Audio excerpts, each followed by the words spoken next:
take a second to show off this old girl here. This is a 4x6 trailer. I picked this thing up for 25 bucks about 22 years ago. These things are a little hard to come by, but if you have a car and don't have a pickup truck, this is actually like the perfect replacement. It's 4x6, which, you know, back in the day, when trucks were actually trucks, that's the standard truck size bed. You either get an 8-foot bed or a 6-foot bed. And 4x6 is perfect for hauling, you know, junk around or whatnot.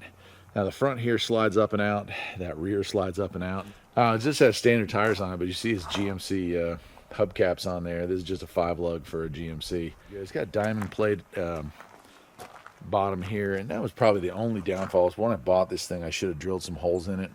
And man, you can haul a bunch of mulch and stuff. I mean, the bed height here is about 2 feet, a little over 2 feet. So you could get a whole truckload of mulch and put it in the back of this thing easy. So it was really handy for that.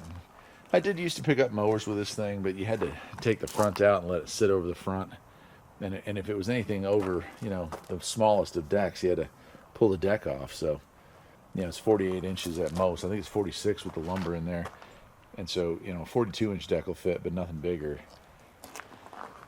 Hitch-wise, it's a 1 7/8, and not much to report. It didn't have like any support there. That's what those. One of those is a wheel chock. The other one kind of holds it up when we're using it, but it served me well. Anyway, if you see these things for sale and you're looking for one, they're not a bad trailer. Like I said, they're perfect for passenger car, you know, that just doesn't have a truck but needs truck capacity, I guess I'd say. Of course. Take care.